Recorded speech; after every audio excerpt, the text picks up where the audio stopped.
Salut les gars, parlons de Naruto, d'accord? Je sais que les combats vraiment bons ont commencé à apparaître dans Naruto Shippuden, mais l'anime original a aussi sa valeur, les gars, convenons-en. C'était des temps plus innocents, plus légers, mais cela ne veut pas dire que nous n'avions pas de bons combats, n'est-ce pas? Pour être honnête, nous avions d'excellents combats. Aujourd'hui, je vais vous montrer les 10 meilleurs combats du Naruto classique, et je suis sûr que vous aimerez vous en rappeler. Voyons si vous serez d'accord avec ma liste. C'est parti! Bien sûr, un anime sur les ninjas et leurs villages cachés devrait avoir des combats à couper le souffle, il n'y a pas moyen d'y échapper, ce sont des ninjas.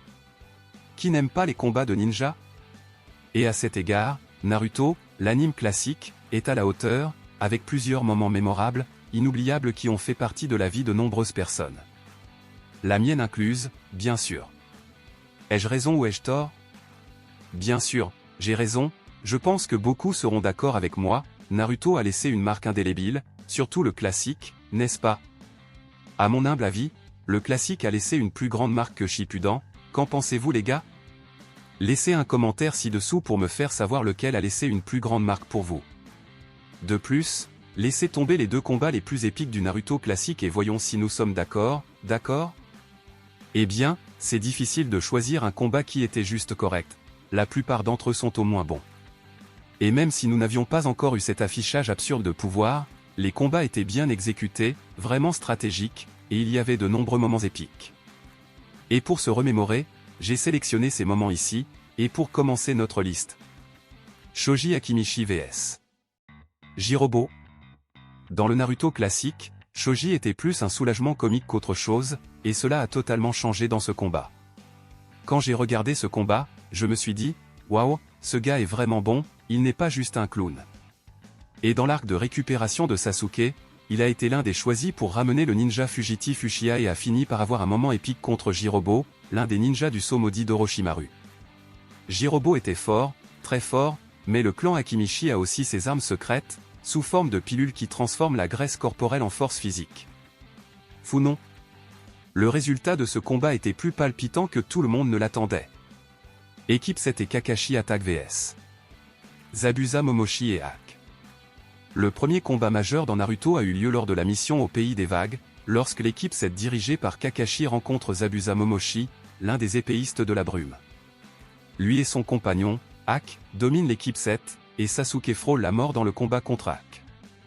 Ici, nous avons également un aperçu de ce que le renard à 9 queues est capable à l'intérieur du corps de Naruto, et Kakashi livre également une performance stupéfiante contre Zabuza, montrant pourquoi il était si respecté à Konoha. Équipe 7 contre Kakashi attaque, test des cloches. Un autre de l'équipe 7 composé de Naruto, Sasuke et Sakura, mais encore plus au début, lorsque Kakashi était toujours leur sensei assigné. Le premier défi du professeur était simple, les trois devaient lui voler 2 petites cloches qu'il portait partout. Pendant ce temps, il lisait la série de livres écrits par le légendaire Sannin Jiraiya. Ça semble facile, n'est-ce pas? Il lit simplement, négligent, n'ayant qu'à s'assurer que personne ne lui prend les cloches. Oh, mais bien sûr, cela s'est très mal terminé pour tout le monde, avec Naruto ligoté et sans déjeuner, et les deux autres complètement vaincus aussi. Kakashi a cloué le coup. Neji Hyuga vs Hinata Hyuga. Drame familial dans le Naruto classique. Neji et Hinata étaient membres du clan Hyuga, mais le clan est extrêmement strict et divisé en 2 familles, une principale et une branche. Hinata était cette fille timide et gentille de la famille principale, tandis que Neji était son cousin talentueux mais dur de la famille de la branche et ressentait de la rancune à cause de cela. Ce combat prend vraiment une bonne tournure lorsque Naruto encourage Hinata à poursuivre Neji, et avec tous les deux utilisant le point doux, la technique exclusive du clan Hyuga, c'est hors de ce monde, un grand combat. Shikamaru Nara vs Temari. Dans l'examen Chunin, l'un des matchs finaux était entre Shikamaru, le ninja le plus paresseux de cette génération mais super talentueux stratégiquement, et Temari, du village du sable, connu pour être courageuse et impulsive. Mais malgré le fait que Shikamaru soit très paresseux comme je l'ai mentionné, il était très intelligent et n'a eu aucun mal à vaincre Temari avec un combat extrêmement tactique. Vous ne voyez pas de force, vous voyez de la stratégie tout le temps, sensationnel. Mais quand il est venu le temps de conclure, il a abandonné le combat, a dit qu'il était à court de force, mais c'était juste de la paresse. Il s'avère que même ainsi, sa tactique était si bonne qu'il était le premier officiellement déclaré de niveau Chunin et, en plus de cela, il a commencé à gagner le cœur de Temari avec cette attitude à lui. Bien joué, 1. Naruto Uzumaki vs Neji Hyuga. Grand combat, quelle conclusion. Neji a fini par remporter ce combat contre Hinata, il n'y avait pas moyen d'y échapper, mais l'étape suivante pour Neji avait une ambiance de revanche parce que c'était contre Naruto, un ninja qui, comme Neji, était considéré comme secondaire, moins que les autres. Je ne sais pas ce qui a fait le plus mal, l'uppercut que Naruto lui a donné en sortant de sous terre, ou le célèbre discours de Naruto, et après ça, Neji n'a plus jamais été le même. Hiruzen Sarutobi vs Orochimaru. Celui-ci me donne des frissons. Le premier affrontement majeur dans Naruto classique est lorsque Orochimaru envahit Konoha au milieu de l'examen Chunin. Ici, nous parlons de poids lourds, se préparant à concourir contre d'autres sur un tout autre niveau. Le seul qui peut lui tenir tête est le troisième Hokage, Hiruzen Sarutobi, qui avance en âge mais qui a toujours du punch. Ils se battent sur le toit et tout se passe là-bas, jutsu interdit, sceau maudit, le dieu de la mort, mort ressuscité, bref, quelle bataille épique. À la fin, le Hokage finit par devoir se sacrifier juste pour rendre les bras du Sénin légendaire inutiles, le forçant à battre en retraite. Sasuke Uchiha vs Gaara du désert. Quand Orochimaru attaque, c'est le combat qui se déroule dans l'arène et c'était probablement le combat le plus attendu de l'anime jusqu'à ce point. Sasuke et Gaara sont les deux ninjas qui sont visiblement au-dessus de la moyenne dans l'examen Chunin et tout le monde était curieux de les voir s'affronter. Ces deux-là étaient très haut niveau. Ils se battent même et apparemment Sasuke avait le dessus, mais ce combat n'a jamais eu de fin, en raison de l'attaque sur Konoha. Mais ce que nous avons eu était bien digne d'attendre. Rock Lee vs Gaara du désert.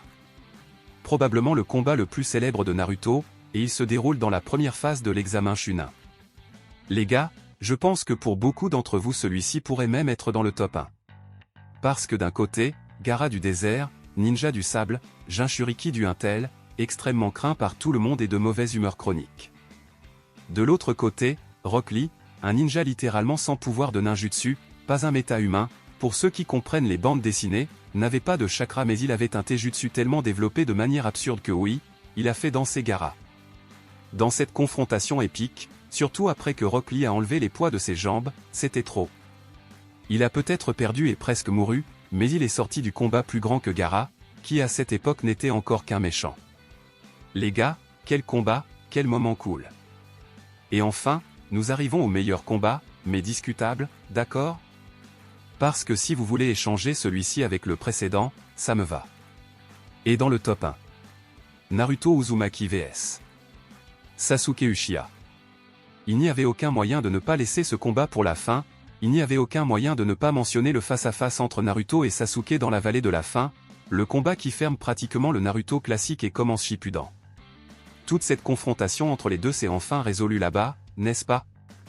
C'est le moment où, même après tout, Sasuke décide de déserter Konoha à la recherche de pouvoir pour se venger de son frère, tandis que Naruto, même en sachant les dangers impliqués, insiste pour le poursuivre, et les deux se battent là-bas, au même endroit où le premier Hokage et Madara Uchiha se sont battus il y a toutes ces années. Le poids émotionnel de ce combat était très lourd, c'est très intense, et ce combat n'a pas vraiment de gagnant, vous trouverez des arguments en faveur des deux. Je sais qu'à ce moment vous allez dire, non, clairement Naruto a gagné, non, clairement Sasuke a gagné, mais vous ne pouvez pas vraiment dire qui a vraiment gagné. Mais qui a vraiment gagné, c'était nous en regardant cette confrontation. C'était incroyable. Alors, ai-je manqué quelque chose? Vous souvenez-vous d'un autre grand combat dans Naruto classique? Avez-vous aimé l'ordre que j'ai fait? Voudriez-vous changer la position de certains combats? Faites-le moi savoir dans les commentaires. Et restez à l'écoute car beaucoup plus de contenu Naruto sortira sur cette chaîne. En attendant, à la prochaine.